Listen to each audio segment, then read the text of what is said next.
Shalom anak-anak muda, kembali lagi di konten terbaru Connection Penyembah Pertanyaan Pembawa Masalah.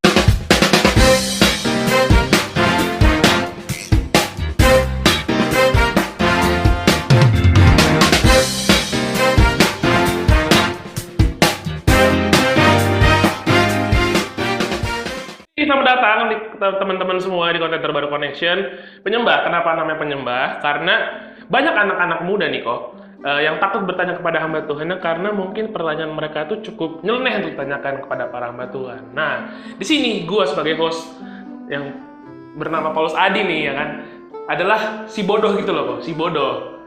Karena orang ini bertanya ya pertanyaan nyeleneh tentang kekristenan. Dan hari ini gue nggak sendirian, bersama salah satu hamba Tuhan yang muda, tampan, dan kaya raya ya kan? Kaya raya. Dan mungkin single ya? Enggak. Silakan perkenalkan diri kok, siapa namanya kok? Oke, halo semua, senang boleh join di sini ya, di. Yep. Nama gue Wendy, rohaniwan full timer GKI BSD, sekarang programnya komisi remaja. Gaulnya sama anak-anak SMP SMA ya. Salam kenal semua. Oke, gitulah Koen dia. Jadi Koen ini hamba Tuhan nih. Sudah menikah. Ya, sudah menikah. Harus di highlight sudah menikah teman-teman. Aduh, daripada kita banyak basa-basi nih kok nih, langsung kita ke pertanyaan pertama kali ya kok ya. Boleh. Oke kan? Boleh. Ini pertanyaan cukup aneh banget nih. Koen sebagai hamba Tuhan, bolehkah kita membunuh teman tapi di game? Bolehkah kita membunuh teman tapi di game? Boleh nggak? Boleh nggak? Oke, kita baca satu ayat. Nih, pakai ayat nggak nih? Boleh.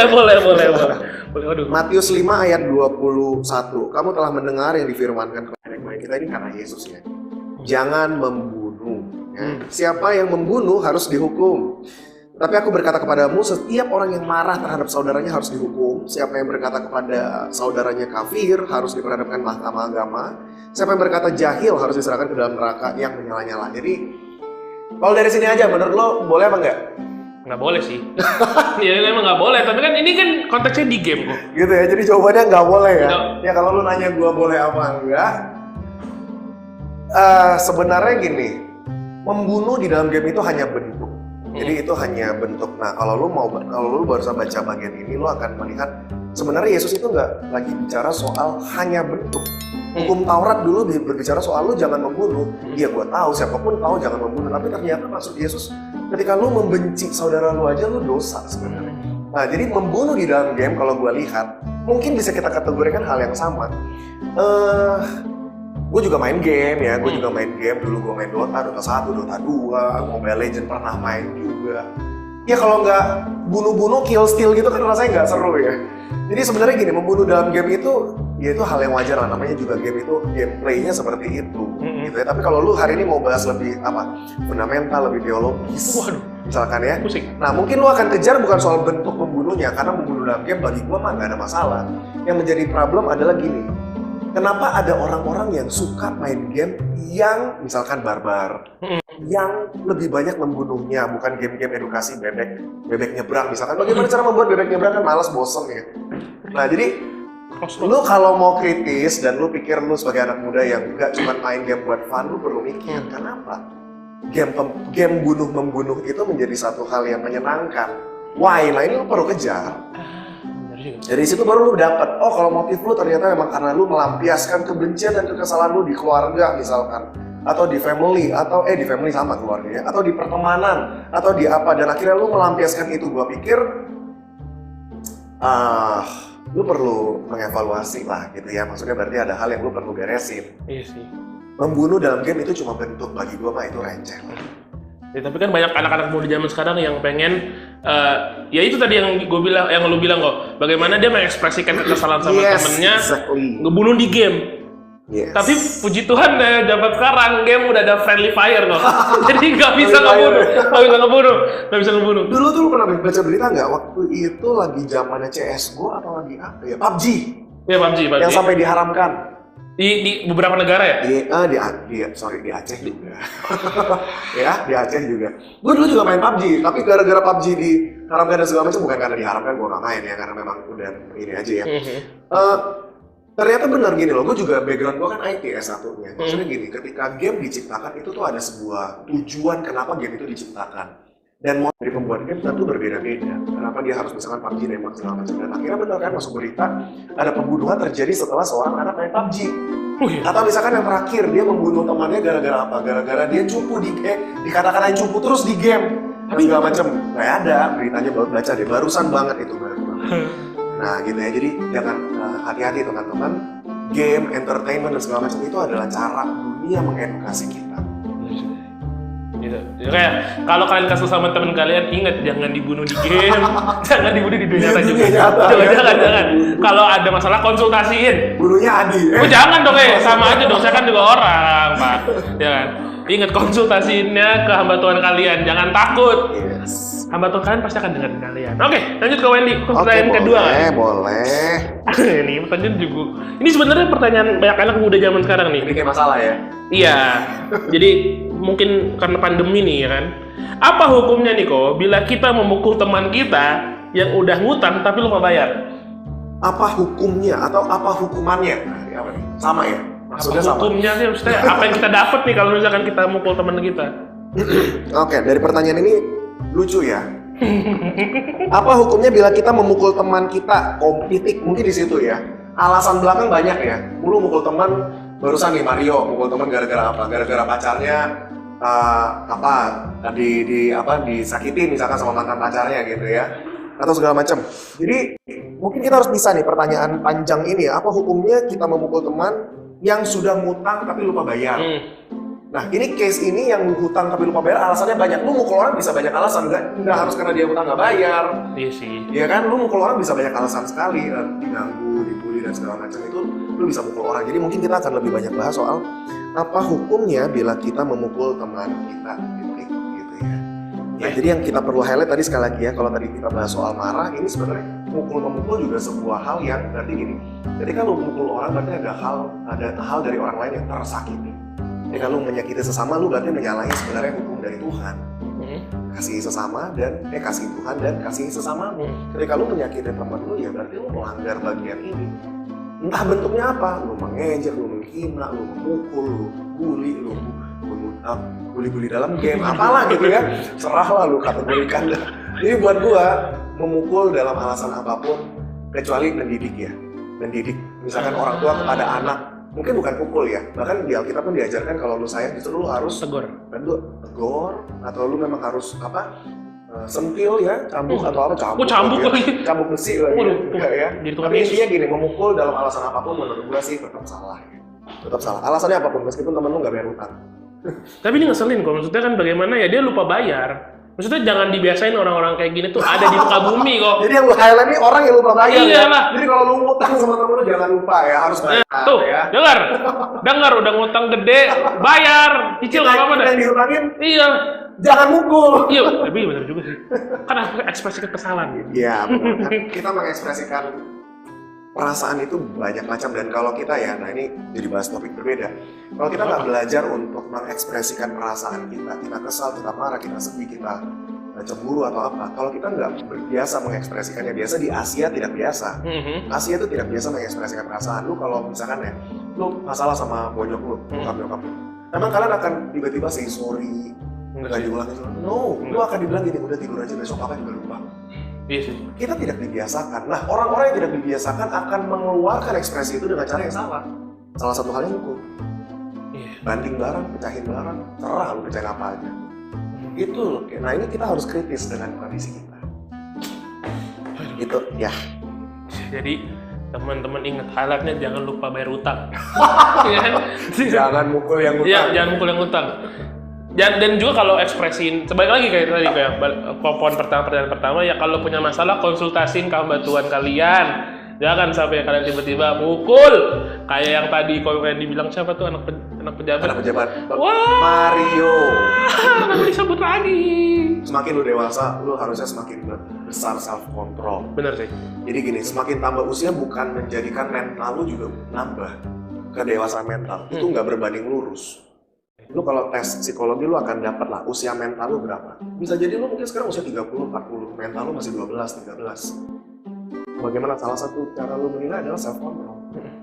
Berarti kalimat umur tidak menentukan orang itu dewasa. Yes. Berarti itu benar. Oke, lanjut lagi pertanyaan ketiga nih kok. Boleh. Sebenarnya sih gue temen cocok sosok orang yang kayak gini kok ya. Gue berteman tapi ya karena apa gitu. Boleh nggak sih kita menjadi sosok teman yang FWB, friends with benefit? Bukan dalam arti seks ya. Kan Yes, banyak yes, yes. FWB tuh ngomongin soal seks sekarang. Iya benar. Jadi friends yang with benefit. Gue mau temenan sama lu karena lu ada benefitnya buat gue.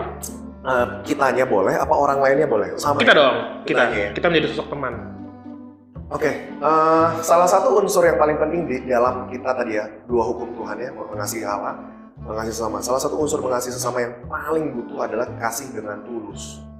Nah, lu tahu jawabannya kalau misalkan gue bilang kita harus mengasihi teman kita dengan tulus. Jawabannya adalah, boleh apa enggak? Boleh. Ya boleh. Ya, Ya enggak ya.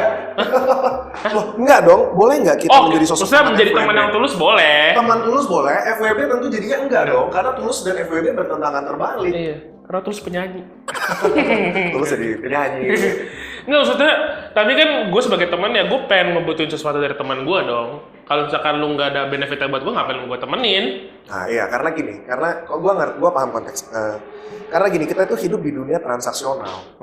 Hidup di dunia transaksional itu adalah gue lu ada sesuatu apa buat barter ke gue, ada keuntungan apa, baru gue mau memberikan sesuatu buat lu. Iya. Kita hidup transaksi, bahkan dalam kehidupan kita beriman sama Tuhan pun, kita transaksional. Bener sih. Gue rajin pelayanan, tapi lu harus berkatin gue.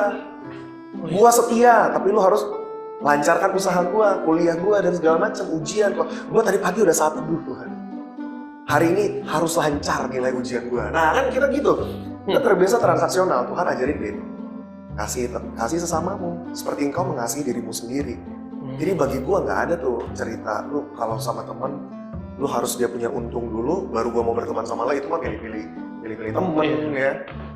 Tapi terkadang itu masih terjadi sih. Oh pasti terjadi, kita hidup dalam dunia yang penuh dosa. Iya. Kayak gue temenan sama Patrick gitu. Karena Patrick kan bisa main gitar, gue bisa nyanyi. Gitu ya. Ada benefitnya. Kalau Patrick nggak bisa main gitar, buang ya. Ya nggak apa-apa, temenan Nggak aja, apa-apa. temenan aja. Oh, iya. Tapi Patrick, bercanda loh, baper banget.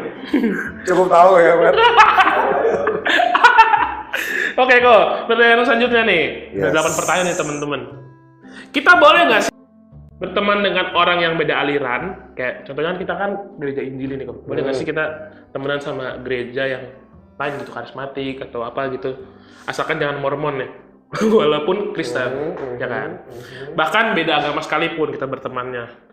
Tapi kita bertemannya itu untuk kita ajak ke gereja sambil tipis-tipis memasukkan ajaran kekristenan kepada mereka. Boleh nggak lo? Oke, nah ini pertanyaan agak tricky sebenarnya. Sekarang gini, kalau misalkan tanyanya boleh apa enggak, jawaban dari gua dan Alkitabiah adalah boleh. Boleh. Tapi mungkin kita perlu expand ya, perlu dilebarin bahwa kalau lu bertemanlah dengan semua orang. Jadi misalkan nih, dia beda ras, ya lu berteman. Yes. Jadi nggak ada urusan lu rasis lah, beda agama lah atau apa. Emang lu di kampus ketemunya teman-teman Kristen doang? Enggak sih. Ya nggak mungkin ya. Bahkan sekelas kampus Kristen aja isinya juga beragam. Benar. Nah kita justru tadi ya dibilang gini, kasihilah sesamamu, ya mengasihi sesama. Sesama ini juga berbicara soal orang-orang di luar Tuhan. Orang-orang di luar Tuhan. Jadi gini, motif lu mungkin ketika lu berteman dengan orang, motif lu adalah pertemanan. Tapi gini, kenapa gue kayaknya agak paham kenapa ada kalimat sambil boleh nggak sambil tipis-tipis kita memasukkan. Jadi seakan-akan pertemanan kita nggak tulus. Lu mau kristenisasi gitu bukan maksudnya? Lu berteman sama gue, Penginjilan. iya sekarang gue mau penginjilan kamu. Jadi terkesannya jadi nggak tulus.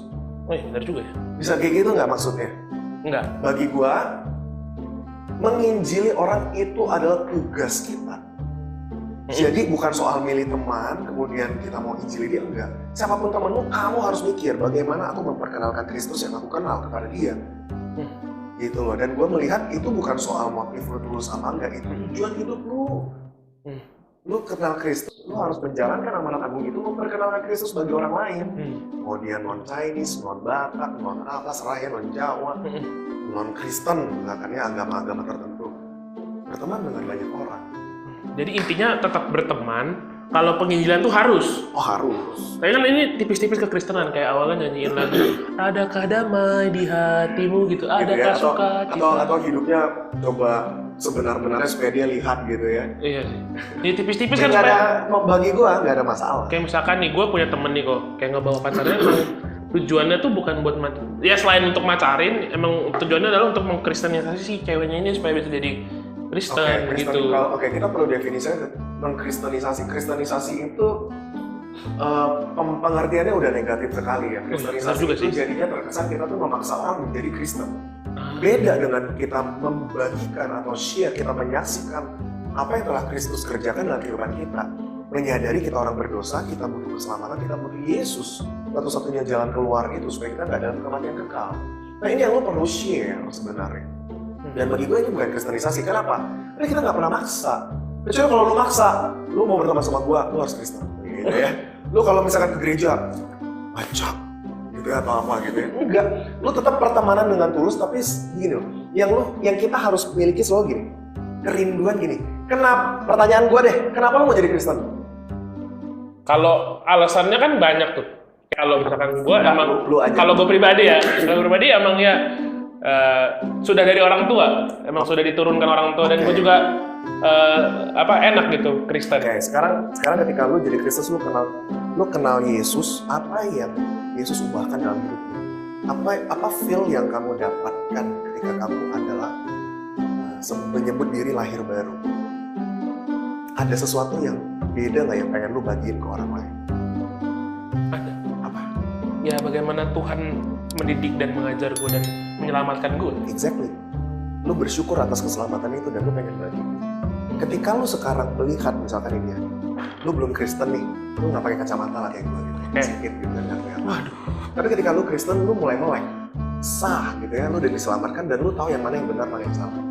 Nah sekarang lu harus lihat semua orang, bahkan yang ada di gereja, bagaimana cara lu punya kerinduan bahwa mereka pun jadi menikmati hal yang sama dengan yang lu nikmati. Nah, lu harus punya perspektif itu. Jadi pertemanan lu adalah gini, karena gua sayang sama lu, gua pengen lu kenal Kristus. Iya. Ngerti maksud gua?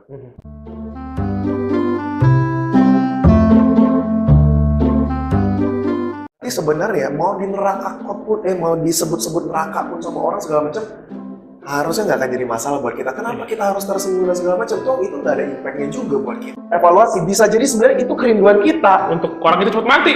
Exactly. Nah makanya kita harus jujur. Nah ini cara kita belajar. Bukan kita nyumpain orang, tapi gini, harus jujur dengan diri. Ya. Kita ini orang berdosa yang mudah sekali jatuh dalam kemunafikan atau kenakifan. Kita bilang ini bercanda. Kita bilang aja, kita bilang segala macam. Bisa jadi sebenarnya 80% kita pengen. Ya lu harus komit dengan satu, baik itu lu cowok ke cewek, cewek ke cowok. Jadi nggak bisa gitu loh, apalagi kalau lu jadi tukang, lu justru ada, karena gini, mungkin ya menurut gue ya, bener karena apa, mungkin karena cowok-cowok itu semakin banyak adrenalin dan semakin banyak tantangan, itu makin semakin seru.